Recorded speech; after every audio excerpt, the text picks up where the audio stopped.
हरिदासाची घरी मज उपजवा जन्मांतरी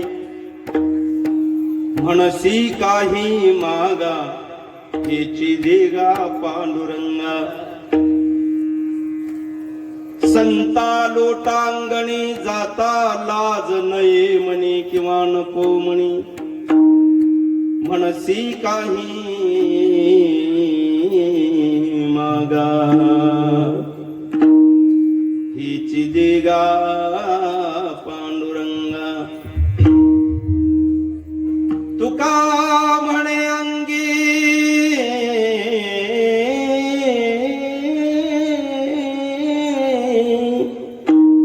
शक्ती देई नाची रंगी म्हणसी काही मागा हेची देगा पांडुरंग समचरण सरोजम सांद्रणीला बुधाभम जगननिहित पाणी मंडनं मंडनान तरुण तुलसीमाला कंजरं कंजनेत्रं सदय धवलहासं विठ्ठलं चिन्तयामि यों तत्प्रविश्य मम वाचमिमां प्रसुप्तां सञ्जीवयत्यखिलशक्तिधरस्वधाम्ना अन्यंशहस्तचरणश्रवणत्वगादीन् प्राणान् नमो भगवते पुरुषाय तुभ्यं माझी वाणी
पांडुरंगा करू प्रथम नमन दुसरे चरणा संताच्या त्यांच्या कृपादाने कथेचा विस्तार बाबाजी सद्गुरुदास तुका जयांचे केलिया स्मरण होई सकळ त्यांचे अधिकरण तेची वंदू श्रीचरण श्री गुरूंचे ते नमस्कार आता लोकाभिरामं रणरंगधीरं राजीव नेत्रं रघुवंशनाथं कारुण्य सिंधु करुणाकरन्तं श्रीरामचन्द्रं शरणं प्रपद्ये मनोजवं मारुततुल्यवेगं जितेन्द्रियं बुद्धिमतां वरिष्ठं वातात्मजं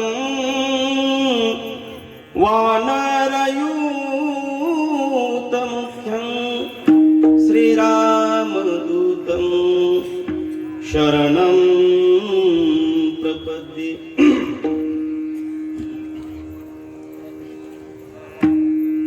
हरिदासाचे घरी मज उपजवा जन्मांतरी म्हणशी काय मागा हेच देगा पांडुरंगा.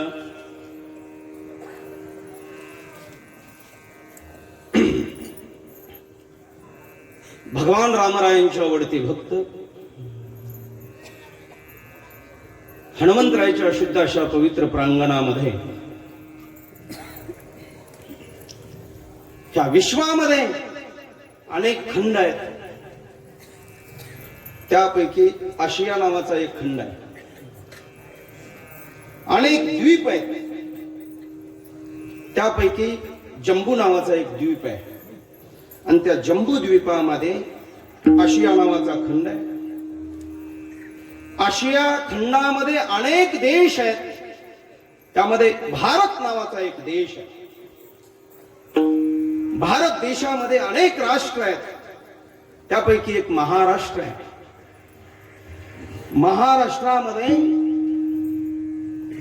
36 जिल्हे आहेत. त्यापैकी नांदेड नावाचा एक जिल्हा आहे.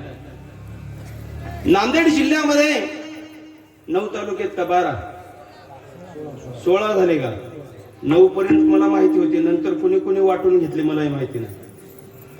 हा हा 16 तालुक्यापैकी नायगाव एक तालुका आहे. नायगाव तालुक्यामध्ये अनेक गाव आहेत. पण एक गाव असं आहे, त्या गावची माती एवढी पवित्र आहे आणि ते गाव म्हणजे राहेर आहे. इथे संतांचा जन्म झाला. भगीरथ राजाने कैलासवर वैकुंठामधून आणलेली जी भागीरथी आहे, गंगा आहे, त्या गंगेच्या तीरावरती वसलेलं हे पवित्र आणि पावन भूमी राहेर गावामध्ये हनुमंतरायाच्या दरबारामध्ये 4 वर्षापासून श्रीमद भागवत कथा ज्ञान यज्ञ सोहळा, अखंड हरिनाम सप्ताह, कीर्तन महोत्सव, तरुण मित्र मंडळी, कार्यक्रमाचे आयोजक, संपूर्ण संयोजक मंडळी, उपस्थित सर्व माता भगिनी, पंचक्रोशीतून आलेली दररोज येणारी सर्व मित्रमंडळ, ज्येष्ठ नागरिक, महाराष्ट्रामध्ये सुप्रसिद्ध असणारे हे गुणवान माझे ज्येष्ठ गुरुबंधू मंडळी, आळंदीकर सर्व कलाकार मंडळी, यांच्या सुमधुर आवाजातनं तुमच्या उपस्थितीमध्ये 4थ्या वर्षाचा हा संपन्न होणारा कार्यक्रम आणि आज पूर्व सांगतेचं चिंतन. पूर्व सांगतेच्या चिंतनासाठी निवडलेलं अभंग, कीर्तनासाठी नाही, चिंतनासाठी निवडलेला अभंग. कीर्तन आम्ही नाही करणार, कीर्तन करण्याची माझी तरी लायकी नाही. कीर्तनकार मी नाही, मी फक्त सेवा करणार. बरेच महाराज लोक म्हणतात कीर्तनासाठी घेतलेला अभंग. कीर्तन म्हणजे ते कीर्तनकार असतात, पण मी नाही. आपण येथ सेवा हा दारवंथा.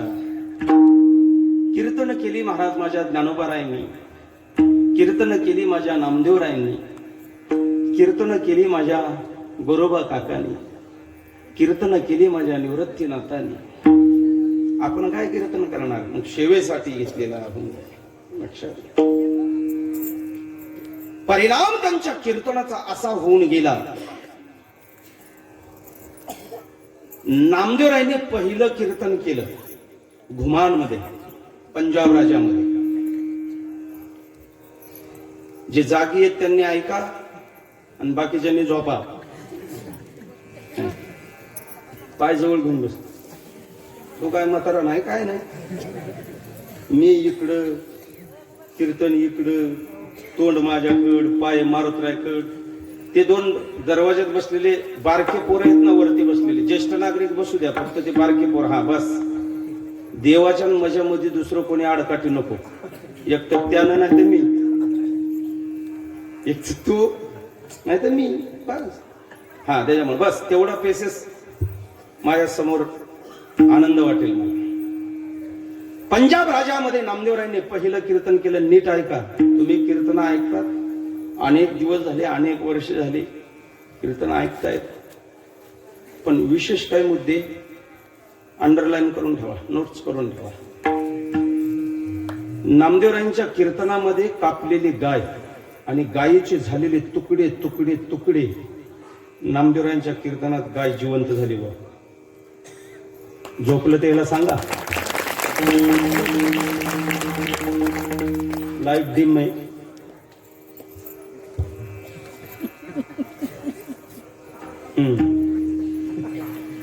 अजूनही डिमच. नामदेवरायांच्या कीर्तनामध्ये काय झालं, तुकडे तुकडे केलेली गाय, गाय जिवंत झाली. मी थोटांदा कल्पना किंवा उगा बगलातल्या गोष्टी सांगून तुमच्या पुढे मानणार नाही, वस्तुस्थिती सांगणार. नामदेवरायांनी दुसरं कीर्तन केलं महाराष्ट्रामध्ये, औंढा नागनाथला. काही कर्मटवादी लोकांनी सांगितलं आमच्या मंदिरापुढे कीर्तन करू नको, आमच्या देवापुढे हे कीर्तन बिर्तन आम्हाला काय आवडत नाही म्हणले, बंद करते जा म्हणले निघून. मंदिराच्या समोर करू दिलं नाही महाराज. आता लोक कीर्तनाला विरोध करतात, ह्यात नवल नाही, ही तेव्हाचीच वंशावळी शिल्लक राहिलेली. नामदेवराय म्हटले पुढं नको, तर पुढं नको, मागं जाऊन करतो कुठे. ह्या गावात नको म्हणलं तर दुसऱ्या गावात, 30 गाव 30 गाव, भिक्षुकाला 150 गाव.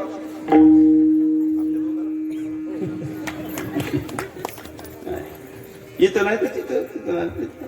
ते मला राहिलं. मंदिराच्या मागं जाऊन कीर्तन चालू केलं.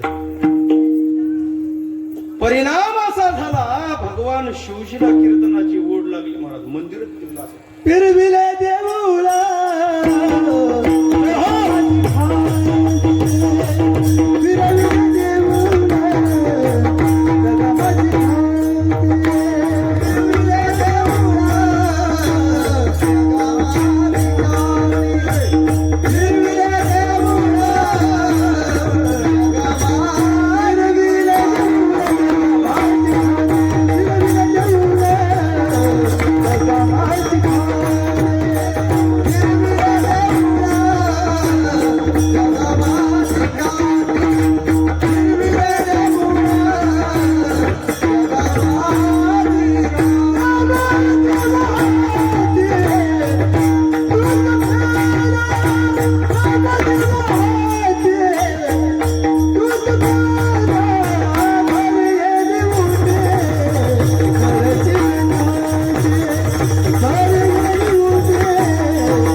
फिरविले देऊळ जगा माझी ख्याती, जगातली दुसरी ख्याती नामदेव. कीर्तन सांगतो मी तुम्हाला, नीट ऐका.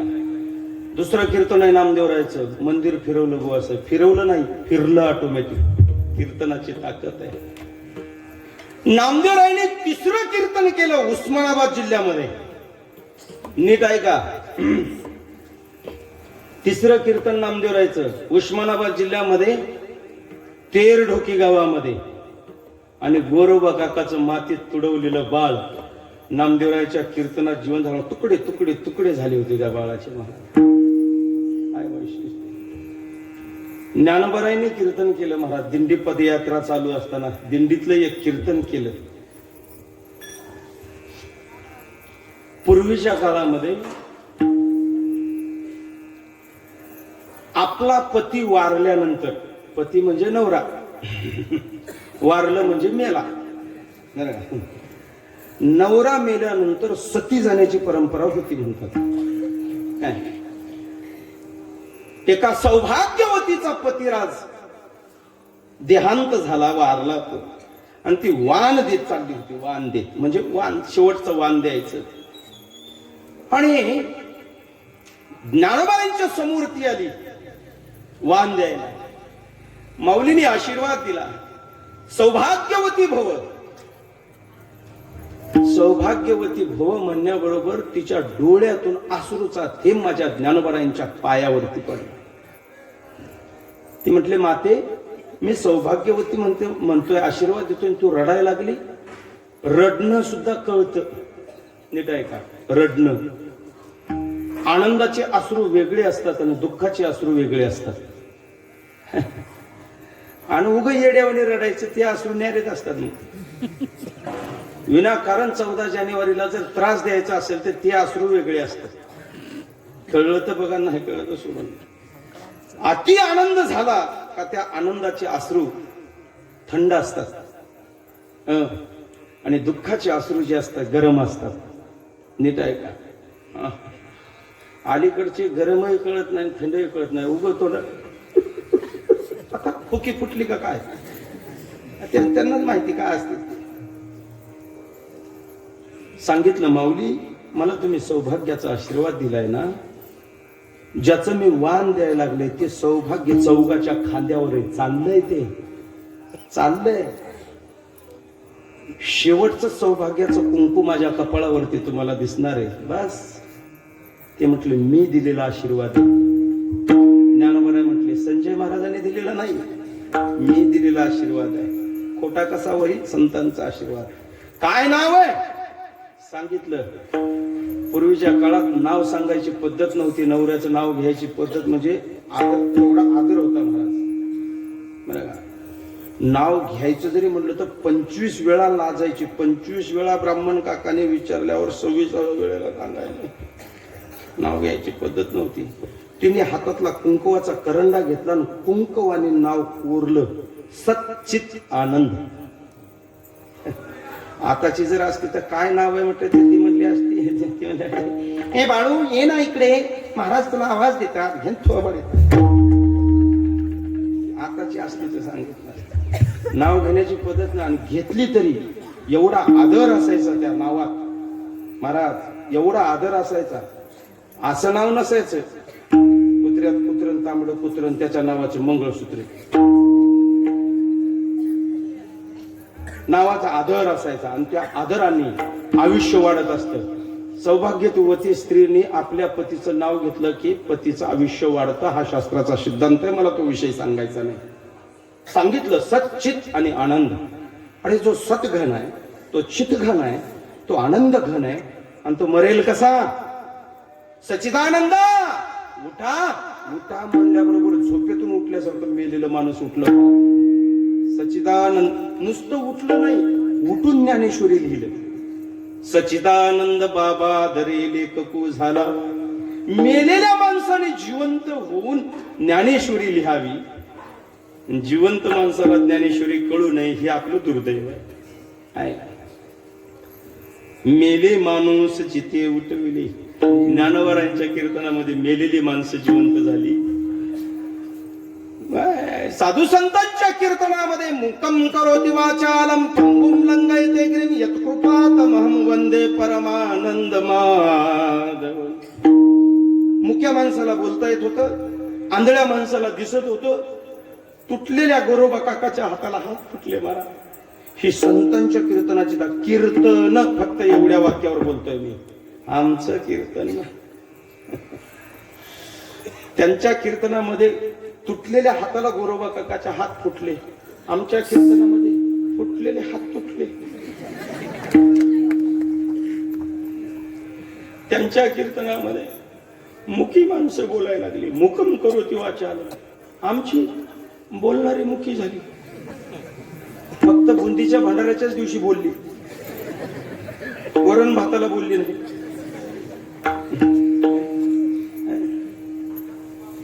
आणि साधू संतांच्या कीर्तनामध्ये बहिऱ्या माणसाला ऐकायला येत होते.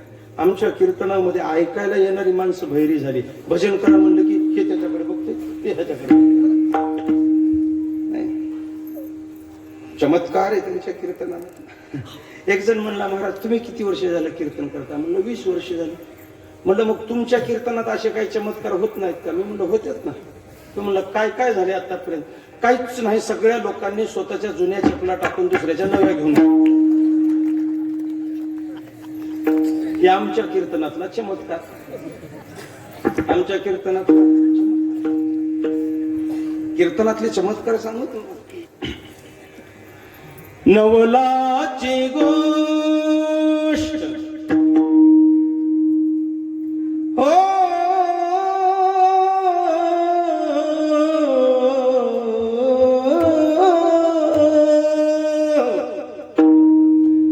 नवलाची गोष्ट ऐक सखय बाई. नवलाची गोष्ट ऐक सखय बाई. कुम्हाराज द्वार पुरवीन बाई. नवलाची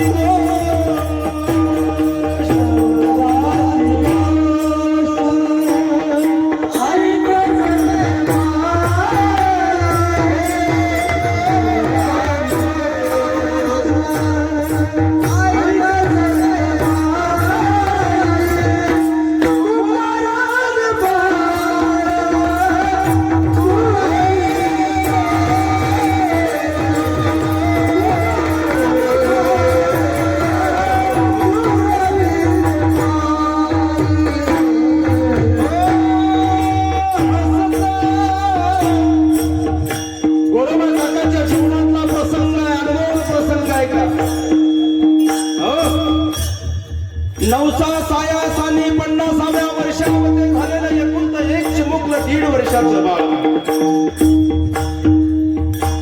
गोरोबा काकाच्या पत्नीने सांगितलं, अहो स्वामी, रात्रंदिवस तुमचं तर भजन चालूच आहे. माझ्या घरात दुसरं पण एखादं बाळ सांभाळायला कोणी नाही, घरात प्यायला पाणी नाही. विहिरीवरनं एक पाण्याचा हंडा घेऊन येते, बाळाकडे लक्ष द्या. विदेही अवस्थेमध्ये झालेले गोरोबा काका महाराज भजन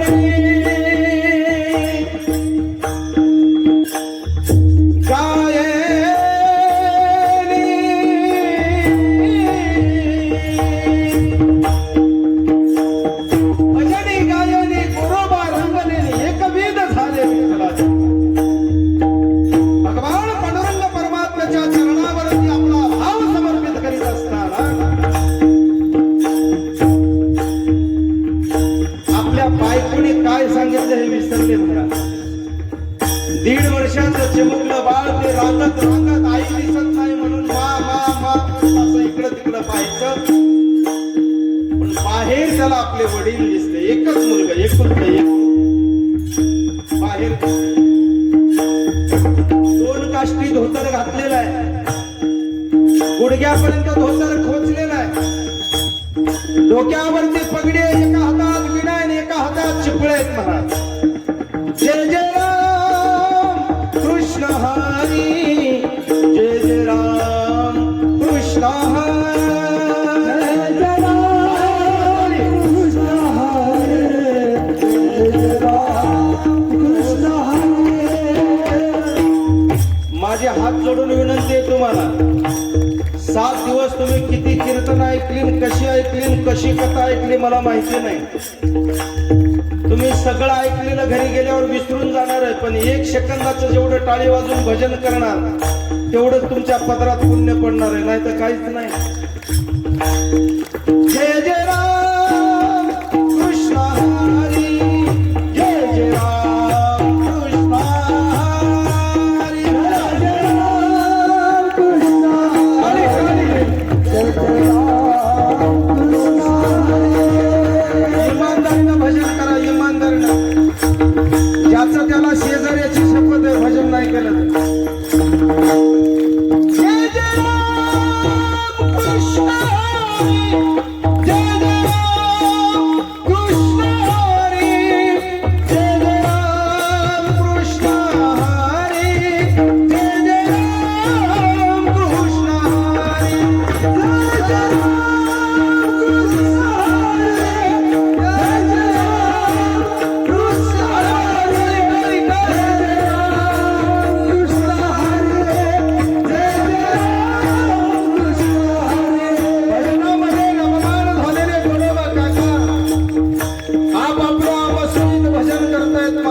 आणि तेवढ्यात ते चिमुकलं बाळ